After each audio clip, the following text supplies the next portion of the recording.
तो welcome everybody. यहाँ पे जो है वो तीन चीज़ जो है वो यहाँ पे डिस्कस करने वाले हैं। पहला है जैसे नॉमिनल कवर और क्लियर कवर और इफ़ेक्टिव कवर, तो ये तीनों में जो है वो डिफरेंसेस क्या होती हैं वो यहाँ पे डिस्कस करेंगे। और साथ ही जो है वो यहाँ पे ये भी बात डिस्कस करने वाले हैं कि एक एग्जांपल के थ्रू। ओके, तो देखो जैसे ये आपका अगर आउटर फेस होता है, ओके, तो आउटर फेस से जो है वो जो आउटर इन्फोर्समेंट है यानी कि ये स्टीरअप है। ओके, यहाँ पे अगर आप देखोगे ध्यान से तो यहाँ पे मैं आपको दिखा दूँ कि जैसे ये वाला जो चीज़ आपको दिखाई दे रहा है ये आउटर फेस हो गया। ओके, और ये वाला जो एकदम दिखाई दे रहा है ये सेकंड वाला जो मार्क किया है मैंने, तो ये जो है वो स्टीरअप का आउटर फेस है और ये जो है वो रिइंफोर्समेंट है मेन बार। तो हमारा जो रिइंफोर्समेंट जो स्टीरअप है, स्टीरअप से आउटर फेस की जो दूरी होती है उसी को जो है वो हम लोग कहते हैं, ये वाला जो आपको डिस्टेंस मैंने दिखाया हुआ है वो है क्लियर कवर या फिर नॉमिनल कवर। तो क्लियर कवर और नॉमिनल कवर दोनों सेम चीज़ होती है। तो इसके लिए जो है वो आपको अगर कभी भी क्लियर कवर दिया रहे या नॉमिनल कवर दिया रहे तो वो दोनों को एक ही समझना है। इफ़ेक्टिव कवर क्या होता है? तो इफ़ेक्टिव कवर में जो है वो डिस्टेंस आप देख सकते हो कि यह जो डायग्राम मैंने बनाया है तो इसमें ये एक लाइन इस रॉड जो मेन बाड़ है उसके सेंटर से पास कर रही है।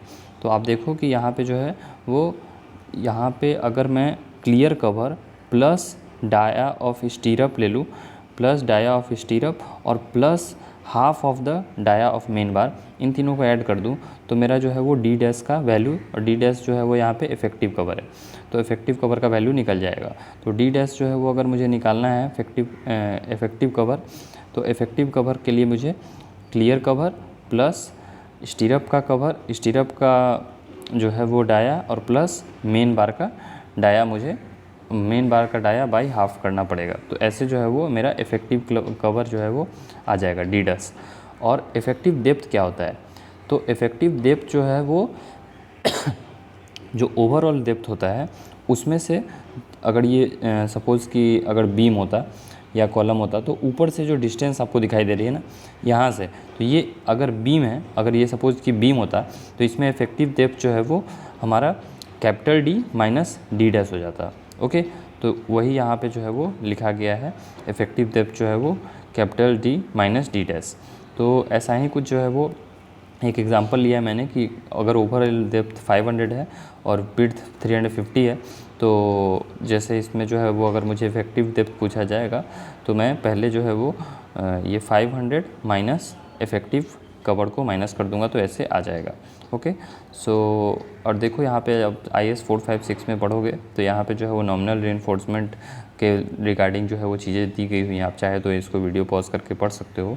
ओके, कि मिनिमम जो है वो 40 mm होना चाहिए, 25 mm होना चाहिए, और यहाँ पे बाकायदा एक टेबल भी दिया गया हुआ है। तो टेबल जो है वो आप देखोगे तो इसमें जो है वो ये बीम के लिए है, ये स्लैब के लिए, ये रिब्स के लिए, कॉलम के लिए। ओके, और यहाँ पे आप देखोगे तो 20 mm, 20 mm, 20 mm, 20 mm, 20 mm, 20 mm, 40 mm ऐसे जो है वो नीचे में बढ़ते जा रहा है। तो आप इसको बाकायदा पढ़ सकते हो। ओके, और इसके बाद जो है वो नॉमिनल कवर जो है वो डिफरेंट टाइप के सिचुएशन पे भी निर्भर करता है कि एक्सपोजर कंडीशन माइल्ड है, मॉडरेट है, सीवियर, वेरी सीवियर, एक्सट्रीम। तो उस केस में जो है वो हमारा नॉमिनल कवर यानी क्लियर कवर भी जो है वो मिनिमम इतना से कम नहीं होना चाहिए। Okay, so that's all about it, जो कि मुझे ऐड करना था इस वीडियो में। और ये जो है वो आप चाहे तो कुछ जो है वो एग्जांपल देख सकते हो, जैसे बीम का डेप्थ अगर ये हो गया तो इफ़ेक्टिव डेप्थ कितना होगा और इफ़ेक्टिव कवर। ओके, सिमिलरली ये वाला फिगर भी आप चाहे तो देख सकते हो। वही सब चीज़ें हैं जो कि मैंने एक्सप्लेन कर दी हैं, और इसका PDF आपको जो है वो टेलीग्राम ग्रुप में मिल जाएगा, तो वहाँ से आप इसे भी डाउनलोड कर सकते हो।